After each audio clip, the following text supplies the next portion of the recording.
இன்றே டவுன்லோட் செய்து உங்கள் ஃபேவரட் ஷோக்களை என்ஜாய் பண்ணுங்க.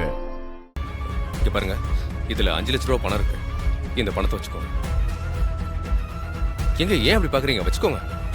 இல்ல சார், எனக்கு வேணாம் சார். தயவு செஞ்சு புரிஞ்சுக்கோங்க சார். போலீஸ் இங்க தான் வந்துட்டு இருக்கு. நீங்க மட்டும் அவங்க கிட்ட மாட்டினீங்க, கடைசி வரைக்கும் கோர்ட்டு கேஸ்ன்னு அலைய வேண்டியதுதான். அது உங்க வாழ்வாதாரத்தையே பாதிக்கும். இந்த பணத்தை வாங்கிட்டு போய் உங்க ஊருக்கு போய் ஏதாவது ஒரு தொழில் ஆரம்பிச்சுக்கோங்க. உங்களுக்கும் பிரச்சனை இல்லை, எனக்கும் பிரச்சனை இல்லை. சார் யோசிக்காதீங்க சார். போலீஸ் இப்ப இங்க வந்துட்டு இருக்காங்க. அந்த கொலை கூட ஒரு பொண்ணோட வாழ்க்கையை காப்பாத்துறதுக்காக தான் நடந்துச்சு.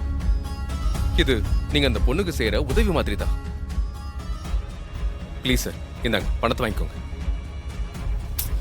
அட வாங்கிக்கோங்க சார்.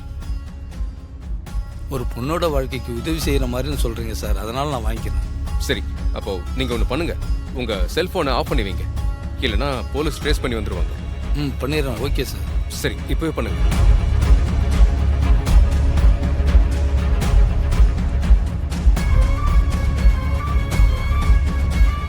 ஆஃப் பண்ணிட்டேன் சார். சரி, நீங்க உடனே இந்த வீட்டை விட்டு கிளம்புங்க. ஓகேவா? ஓகே சார், நான் இப்பவே கிளம்புறேன் சார். சரி சரி, நீங்க முதல்ல இந்த வீட்டை காலி பண்ணி ஊருக்கு போய் சேருங்க. புரியுதா? கிளம்பிடுறேன் சார்.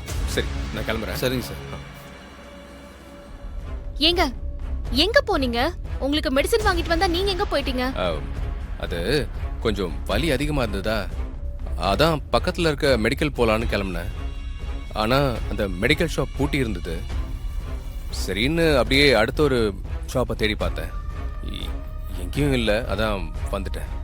ஆமாங்க, நானும் எங்கெங்கயோ போனேன், எங்கேயுமே கிடைக்கல. தூரமா போய் தான் வாங்கிட்டு வந்தேன். சரி வாங்க வாங்க.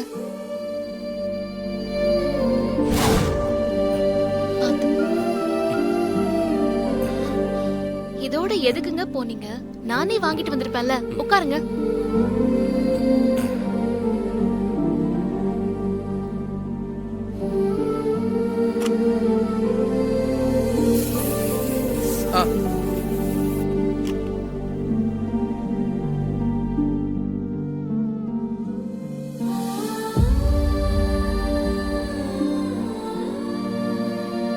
இப்ப பரவாயில்லையா?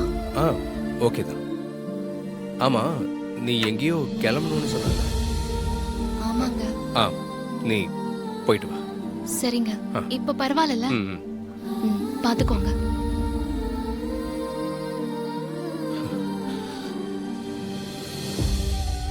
சாரி துர்கா, என்னால இப்ப எதுவுமே சொல்ல முடியல. எல்லாம் குந்தவையோட கல்யாணம் வரைக்கும் தான். அதுக்கப்புறம் என்ன நடந்தாலும் நான் உங்ககிட்ட உண்மையை சொல்லிடுவேன். கொஞ்ச நேரத்துக்கு முன்னாடி ஒரு கார் வந்து நின்னுச்சு. அதுல இருந்து ஒருத்தர் இறங்கி வந்து அமித்துக்கிட்ட பேசிக்கிட்டு இருந்தார். மேடம், சொந்த ஊருக்கு போறேன், இனிமே வரமாட்டேன்னு வீட்டை பூட்டிட்டு போயிட்டான். மேடம், எப்படி அந்த குல்ஃபி காரனை பத்தி அந்த கொலைகாரனுக்கு இன்ஃபர்மேஷன் தெரிஞ்சு அவன் அங்க போனான்? வாங்க சார். மேடம், மினிஸ்டர் கமிஷனரோட வராரு மேடம். வணக்கம் சார். சார் சார், இதுக்கு ஒன்னும் குறைச்சல் இல்ல. என் மகன் கேஸ இவங்க கிட்ட ஒப்படைக்கும் போது இவங்க மேல எனக்கு நம்பிக்கை இல்லைன்னு சொன்னா இல்லையா? நீங்க தான் இவங்க திறமையான போலீஸ் ஆபீசரு, குற்றவாளியை கண்டுபிடிச்சு சட்டத்துக்கு முன்னாடி கொண்டு வந்து நிறுத்துவாங்கன்னு உத்தரவாதம் கொடுத்தீங்க. இவங்க என்கொயரி ஆபீசரா சார்ஜ் எடுத்து எத்தனை நாள் ஆச்சு? இது வரைக்கும் இந்த கேஸ்ல ஒரு ஆணியும் புடுங்கல. துர்கா, இந்த கேஸ உங்கள்ட்ட ஒப்படைச்சதுல இருந்து ஏன் இன்னும் எந்த ஒரு இம்ப்ரூவ்மெண்ட் இல்ல? என்ன பண்ணிட்டு இருக்கீங்க? சார், என்கொயரி பண்ணிட்டே தான் இருக்கேன் சார். இது வரைக்கும் சரியான எவிடன்ஸ் எதுவும் கிடைக்கல. அக்யூஸ்ட் ரொம்ப கிரிமினலா மூவ் பண்றான் சார். கூடிய சீக்கிரம் நான் அவனை அரெஸ்ட் பண்ணுவேன் சார். ஆமா, அரெஸ்ட் பண்ணி கிழிச்சீங்க. கேஸ உங்ககிட்ட ஒப்படைச்சு இத்தனை நாள்ல எத்தனை பேரை விசாரிச்சிருக்கீங்க? சும்மா கண் தொலைப்புக்காக என் பையனோட ஃப்ரெண்ட்ஸ் எல்லாம் கூட்டி விசாரிச்சு அனுப்பிருக்கீங்க. சார், கேஸை எப்படி விசாரிக்கணும், எங்க இருந்து ஸ்டார்ட் பண்ணணும்னு நீங்க கிளாஸ் எடுக்காதீங்க. எனக்கு ஏற்கனவே டிபார்ட்மெண்ட்ல சொல்லி கொடுத்திருக்காங்க. பாத்தீங்களா கமிஷனர் சார், உங்களை வச்சுக்கிட்டே ஒரு மந்திரி கிட்ட எவ்வளவு திமிரா பேசுறாங்கன்னு. என்னம்மா துர்கா? Sorry sir. சார், நான் ப்ராப்பரா தான் இந்த கேஸை என்கொயரி பண்ணிட்டு இருக்கேன். கொஞ்சம் டைம் கொடுங்க சார். குற்றவாளி நான் உங்க முன்னாடி கொண்டு வந்து நிப்பாட்டுறேன். பாருங்க கமிஷனர் சார், அப்ப சொன்னதெல்லாம் இப்பயும் சொல்றேன். என் மகனை கொன்ன குற்றவாளிய இவங்க கண்டுபிடிப்பாங்கங்கிற நம்பிக்கை எனக்கு சுத்தமா இல்ல. வேணும்னே இழுத்தடிச்சிட்டு இருக்காங்க. அப்படியெல்லாம் இல்ல சார். என் சின்சியாரிட்டியை பத்தி உங்களுக்கே நல்லா தெரியும். நானும் தேடி அலைஞ்சு அக்யூஸ்ட கண்டுபிடிக்க முயற்சி பண்ணிக்கிட்டே தான் இருக்கேன் சார். ஆனா லாஸ்ட் மினிட்ல மிஸ் ஆயிடுச்சு. ஏய், அது எப்படி மிஸ் ஆகும்? நீ என் மேல உள்ள வெறுப்புல என் மகனை கொண்ட கொலைகாரனை கைது பண்ண கூடாதுன்னு தப்பா விட்டுட்டு இருக்கேன்னு நான் சொல்றேன். சார், துர்கா அந்த மாதிரி பொண்ணு இல்ல. சட்டத்துக்கு முன்னாடி விருப்பு வெறுப்பெல்லாம் பார்க்க மாட்டாங்க. அந்த ஈர வெங்காயம் எல்லாம் எனக்கு தெரியாது. இன்னும் ஒரு வாரம் தான் உங்களுக்கு டயம். அதுக்குள்ள என் மகனை கொண்ட கொலைகாரனை என் கண்ணு முன்னாடி கொண்டு வந்து நிறுத்தணும். அப்படி இல்ல இந்த கேஸ சிபிஐக்கு மாத்தணும்னு சொல்லி பிரஷர் கொடுப்பேன். துர்கா, கேஸ் சிபிஐக்கு போனா நம்ம டிபார்ட்மெண்ட்டுக்கு தான் கெட்ட பேர். சீக்கிரம் குற்றவாளியை அரெஸ்ட் பண்ற வழியை பாருங்க. சார் நீங்க ஒண்ணு வரி பண்ணிக்காதீங்க சார். என்னால இந்த டிபார்ட்மெண்ட்டுக்கு கெட்ட பேரை வரவிட மாட்டேன். நான் இன்னும் ஒரு வாரத்துல அக்யூஸ்ட கண்டிப்பா அரெஸ்ட் பண்ணுவேன் சார். சரிம்மா, நீங்க டியூட்டியை பாருங்க. சார் இருங்க. இங்க பார், குற்றவாளியை கண்டுபிடிச்சு சட்டத்துக்கு முன்னாடி கொண்டு வந்து நிறுத்துவேன், கோர்ட்டுக்கு முன்னாடி கொண்டு வந்து நிறுத்துவேன்னு சொல்லி ஹீரோயின் மாதிரில டைலாக் பேசாத. என் மகனை கொண்டவனை ஏன் முன்னாடி கொண்டு வந்து நிறுத்தணும். அவன் யாருன்னு எனக்கு தெரியணும். அவனை ஏன் கையால கண்ட துண்டமா வெட்டணும். குற்றவாளியை கண்டுபிடிச்சு சட்டத்துக்கு முன்னாடி நான் ஒப்படைப்பேன். அதுக்கப்புறம் அந்த அக்யூஸ்ட நீங்க என்ன வேணாலும் பண்ணிக்கோங்க. அது நடக்காது. அது நடக்க கூடாதுன்னு சொல்லிட்டு இருக்க. திரும்ப திரும்ப அதையே சொல்லிட்டு இருக்க.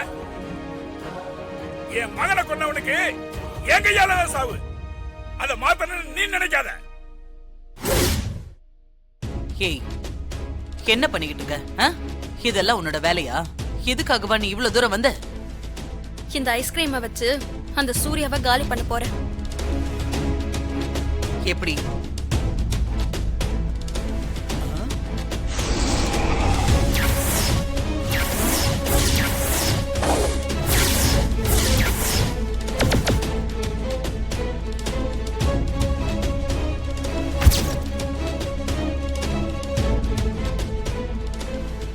இது இப்போ பாம்பு விஷம். ஆனா அது யாருக்கும் தெரியாது. இந்த விஷம் கலந்த ஐஸ்கிரீமை சாப்பிட்ட அடுத்த நிமிஷமே அந்த சூர்யா காலி. இப்ப போலாமா?